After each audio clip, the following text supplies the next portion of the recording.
Hi friends, എല്ലാവർക്കും സ്നേഹവന്ദനം. പുതിയ ഒരു വിഷയവുമായി നിങ്ങളുടെ മധ്യത്തിലായിരിക്കാൻ സർവകൃപാലുവായ ദൈവം എന്നെ സഹായിക്കുന്നു. ഞാൻ ദൈവത്തിന് നന്ദി പറയുന്നു. ഇന്നൊരു പുതിയ ചിന്ത നിങ്ങളുമായിട്ട് പങ്കുവെക്കുവാനായിട്ടാണ് ഞാൻ കർത്താവിൽ ശരണപ്പെടുന്നത്. സുവിശേഷ പ്രവർത്തനങ്ങളിൽ അല്ലെങ്കിൽ സഭാജീവിതത്തിൽ അല്ലെങ്കിൽ ഒരു വിശ്വാസി എന്ന നിലവാരത്തിൽ നാം പാലിക്കേണ്ടതും നമ്മുടെ കർത്തവ്യങ്ങൾ, ചുമതലകൾ, ബാധ്യതകൾ എന്തെല്ലാമാണ്. ഒരുപക്ഷെ നാം ഘോരം പ്രസംഗിക്കുമ്പോഴും പ്രാർത്ഥിക്കുമ്പോഴും 100 ഹല്ലേലൂയ പറയുമ്പോഴും നാമും ദൈവവുമായിട്ടുള്ള വളരെ ബന്ധത്തെ അവിടെ സൂചിപ്പിക്കുന്നു എങ്കിലും നാം ഇടപഴകുന്ന പൊതുജനങ്ങൾ, നമ്മുടെ സുഹൃത്ത് വലയങ്ങൾ, നാം സ്നേഹിക്കുന്ന നമ്മുടെ അയൽഭവനക്കാർ, നമ്മളെ കണ്ടുകൊണ്ടിരിക്കുന്ന ജനബാഹുല്യങ്ങൾ അല്ലെങ്കിൽ സുഹൃത്ത് ബന്ധങ്ങളൊക്കെ നമുക്കുണ്ട്. അവരുടെ മധ്യത്തിൽ നാം എങ്ങനെയായിത്തീരുന്നു എന്നുള്ളതാണ്. സഭയ്ക്കുള്ളിൽ 100 ഹല്ലേലൂയ, സ്തോത്രം എല്ലാം പറയുമ്പോഴും സമൂഹത്തിൻ്റെ മുമ്പിൽ സാക്ഷ്യം വലിയൊരു പ്രാധാന്യതയാണ്. അപ്പോസ്തലനായിരിക്കുന്ന പൗലോസ് പറഞ്ഞ ഒരു വാക്യം ഞാൻ ഈ സമയത്ത് ഓർക്കുകയാണ്. ഞാൻ യേശുക്രിസ്തുവിനോട് കൂടെ ക്രൂശീകരിക്കപ്പെട്ടിരിക്കുന്നു. ഇനിയും ഞാനല്ല ജീവിക്കുന്നത്, ക്രിസ്തു അത്രേ എൻ്റെ ഉള്ളിൽ ജീവിക്കുന്നത്. ഞാനല്ല, ക്രിസ്തു അത്രേ എന്നിൽ ജീവിക്കുന്നത്. അപ്പോസ്തലനായിരിക്കുന്ന പൗലോസ് തൻ്റെ ദാസൻ പരിചയപ്പെടുത്തുന്നത് താൻ അകത്ത് വസിക്കുന്നത് ക്രിസ്തുവാണെന്ന് പുറത്ത് കാണിച്ചു കൊടുത്താണ് മുൻപോട്ട് ജീവിതം നയിച്ചത്. എന്ന് പറഞ്ഞാൽ ക്രിസ്തു ഭാവം, ക്രിസ്തുവിൻ്റെ തനിപ്പകർപ്പ്, ക്രിസ്തു ആനുകാരികത, അനുഗമനം, ക്രിസ്തുവിനെ അനുഗമിക്കുന്ന വ്യക്തിത്വം. പൊതുജനങ്ങളുടെ മധ്യത്തിൽ, സുഹൃത്ത് വലയങ്ങളുടെ മധ്യത്തിൽ നാം പലപ്പോഴും ഈ വിഷയവുമായി ബന്ധപ്പെട്ട് നാം ക്ഷീണിച്ചു പോകേണ്ട അവസ്ഥ അല്ലെങ്കിൽ ക്ഷീണിച്ചു പോകുന്ന, വളരെ മന്ദഗതിയിലേക്ക് കടന്നു പോകുന്ന അവസ്ഥയിലാണ് വന്നിരിക്കുന്നത്. സ്വന്തം കാര്യങ്ങൾ കെട്ടിപ്പടുക്കുന്നതിന് വേണ്ടി, സ്വന്തം കെട്ടിട സമുച്ചയങ്ങൾ പണിയുന്നതിന് വേണ്ടി, സ്വകാര്യ കാര്യങ്ങൾ സ്വാതന്ത്ര്യത്തോടു കൂടി ഉപയോഗിക്കുന്നതിന് വേണ്ടി പല കാര്യങ്ങൾ ചെയ്യുമ്പോൾ ക്രിസ്തു നമ്മളെ പഠിപ്പിച്ചത് നാം മറ്റുള്ളവരുമായിട്ടുള്ള സാക്ഷ്യം അല്ലെങ്കിൽ സഹവർത്തിത്വം, സ്നേഹം പങ്കിടുക എന്നുള്ളതാണ്. അല്ലാതെ സ്വന്തം കാര്യങ്ങൾ മാത്രം ശ്രദ്ധിക്കുക എന്നുള്ളതല്ല. പലപ്പോഴും നമ്മുടെ സുഹൃത്തുക്കളോടോ അയൽഭവനക്കാരോടോ നമുക്കൊന്ന് വിഷ് ചെയ്യാൻ പറ്റത്തില്ല. കാരണം നമ്മൾ സ്തോത്രം പറയുന്നവരും ഹല്ലേലൂയ പറയുന്നവരും ആയി മാറും. എന്നാൽ അങ്ങനെയല്ല. നാം അവരോട് സ്നേഹ സംഭാഷണം എല്ലാം നിയന്ത്രണപൂരിതമായി നമുക്ക് ഇടപെടുവാൻ കഴിയണം. അതാണ് ക്രിസ്ത്യാനിറ്റി, ക്രിസ്തു മാർഗമെന്ന് പറയുന്നത്. നാം വെട്ടിത്തുറന്ന് എന്തെങ്കിലും പറയുന്നതിനപ്പുറമായിട്ട് വളരെ ആലോചിച്ച് ചിന്തിച്ച്,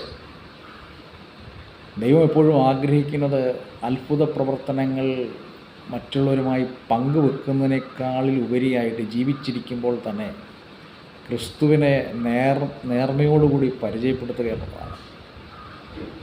അത്ഭുതങ്ങൾ കർത്താവ് ചെയ്യും. എന്നാൽ നാം ഇന്ന് ഈ കാലഘട്ടത്തിൽ നമ്മുടെ ചുറ്റുപാടുമുള്ളവരെ വീക്ഷിച്ചിട്ട് അവരോട് സ്നേഹം പങ്കിടുക എന്നുള്ള ഏറ്റവും നിലവാരത്തിലേക്ക് വരേണ്ടത് ആവശ്യമാണ്. ഞാൻ എൻ്റെ സ്കൂൾ കലാലയ ജീവിതത്തിൽ എൻ്റെ കൂടെ 5ാം ക്ലാസ് മുതൽ 10ാം ക്ലാസ് വരെ പഠിച്ചതായ സഹപാഠികളുണ്ട്. ഞങ്ങൾ ഒരുമിച്ച് ഒരേ ബെഞ്ചിലിരുന്ന് ഒരു പാത്രത്തിൽ ആഹാരം ഭക്ഷിച്ചിട്ടുണ്ട്. അതുപോലെ എല്ലാവരും അങ്ങനെ തന്നെയാണല്ലോ. നമുക്ക് നല്ല ബന്ധം ഊട്ടിയുറപ്പിക്കുവാനായിട്ട് സുഹൃത്ത് വലയങ്ങൾ നമുക്കുണ്ട്. സ്കൂൾ ജീവിതം അങ്ങനെയാണല്ലോ. വിവിധ മതസ്ഥരിൽപ്പെട്ട ആളുകൾ ഒരുമിച്ച് ഒരേ വീട്ടിൽ കടന്നു പോവുകയും സ്നേഹം പങ്കിടുകയും, ഇപ്പോഴും കാണുമ്പോൾ വളരെ സ്നേഹത്തോടു കൂടി ഓടി വന്ന് കുടുംബം എന്താണ്, നീ എവിടെയായിരിക്കുന്നു എന്ന് ചോദിക്കുന്ന അനുഭവം. ഒരു വീട്ടിൽ പിറന്ന ഒരമ്മയുടെ ഗർഭപാത്രത്തിൽ പിറന്നതുപോലെ നമ്മുടെ സ്നേഹം കൊണ്ട് പങ്കിടുമ്പോൾ നാം മനസ്സിലാക്കേണ്ടതായ ചില കാര്യാദികളുണ്ട്. എത്ര അവർണ്ണനീയമാണ്, അല്ലെങ്കിൽ എത്രയോ അഗാധമായിരിക്കുന്ന സ്നേഹമാണ് പങ്കിടുന്നത്. എന്നാൽ ഈ കാലഘട്ടത്തിൽ നാം അതിനെല്ലാം വേർകൃത്യം കൊണ്ടുവന്ന്, തരംതിരിവ് കൊണ്ടുവന്ന് പക്ഷാഭേദം കാണിച്ചുകൊണ്ട് മുൻപോട്ട് കടന്നു പോകുമ്പോൾ അവിടെ ക്രിസ്തീയ സ്നേഹം വെളിപ്പെടുന്നില്ല.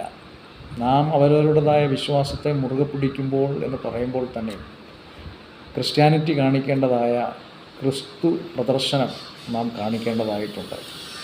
പെട്ടെന്ന് ശോഭിക്കുക, ക്ഷമയില്ലായ്മ, സ്വന്തം കാര്യം സിന്ദാബാദ് എന്നുള്ള രീതിയിൽ പോകുമ്പോൾ സ്വന്തവും കുടുംബത്തിലുള്ളവർ, ഞാനും എൻ്റെ കുടുംബവും ഞങ്ങൾ യഹോവയെ സേവിക്കുമെന്ന് പറയുമ്പോൾ തന്നെയും അത് പ്രാവർത്തികമായി ഞങ്ങൾ മാത്രമേ ചെയ്യുന്നുള്ളൂ, അല്ലെങ്കിൽ ഞാനിത് അനുഭവിക്കും, ഞാൻ മാത്രമേ അനുഗ്രഹിക്കപ്പെട്ടുള്ളൂ, എന്നെ ദൈവം അനുഗ്രഹിച്ചു, മറ്റാരെയും അനുഗ്രഹിച്ചില്ല എന്ന് പറയുന്നത് ശരിയായ ഒരു നിലപാടല്ല. വേരിയേഷൻസ് പല രീതിയിലുണ്ട്.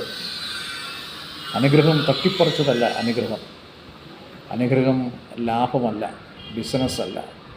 അതിലുപരി ദൈവം തരുന്ന അവസരങ്ങൾ.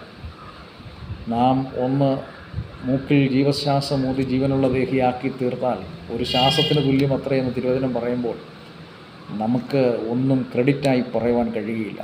അതുകൊണ്ട് സ്വന്തം കാര്യം സിന്ദാബാദ് എന്ന് പറയുന്നതിനേക്കാൾ അപ്പുറമായിട്ട് ഞാൻ ഒരു ചെറിയവനത്രേ. അപ്പോസ്തലനായിരിക്കുന്ന പൗലോസ് പറഞ്ഞതുപോലെ ഞാനൊരു ചെറിയവൻ, സ്മോൾ. പൗലോസ് അപ്പോസ്തലൻ, പൗൾ എന്നുള്ള വാക്കിൻ്റെ അർത്ഥം ചെറുത് എന്നുള്ളതാണ്. എന്നാൽ ക്രിസ്തുവിൽ അദ്ദേഹം ആ അപ്പോസ്തലൻ വലുതായി തീർന്നു. 12 അപ്പോസ്തലന്മാരും അനുഭവിച്ചതായ വിവിധ അനുഭവങ്ങൾ നമുക്കറിയാം. ക്രിസ്തു ദൈവ നിമിത്തം അവരാരും സുഖപരമായി ഉറങ്ങിയിട്ടില്ല, സ്വന്തം കട്ടിലിൽ കിടന്ന് മരിച്ചിട്ടില്ല. അവരെല്ലാം വിവിധ അനുഭവത്തിലൂടെയാണ് മരിക്കപ്പെട്ടത്. സുവിശേഷ വേലക്കാർ, സുവിശേഷ പ്രവർത്തകർ, ദൈവദാസന്മാർ, ഭക്തമതികൾ, ഭക്തന്മാർ കഠിനമായിരിക്കുന്ന അനുഭവത്തിലൂടെ കടന്നു പോകുമ്പോഴും കഷ്ടത അനുഗ്രഹമാക്കി മാറ്റിക്കൊണ്ട് സ്വന്തം കാര്യം മാത്രമല്ല എല്ലാവരുടെയും കാര്യങ്ങൾ അന്വേഷിച്ചുകൊണ്ട് മുൻപോട്ട് കടന്നു പോകുവാൻ സർവകൃപാലുവായ ദൈവം നമ്മളെ സഹായിക്കട്ടെ. അതുകൊണ്ട് അകത്ത് വസിക്കുന്ന ക്രിസ്തുവിനെ നമുക്ക് പുറത്ത് കാണിക്കാം. ദൈവം നമ്മളെ അനുഗ്രഹിക്കുമാറാകട്ടെ. God bless you all.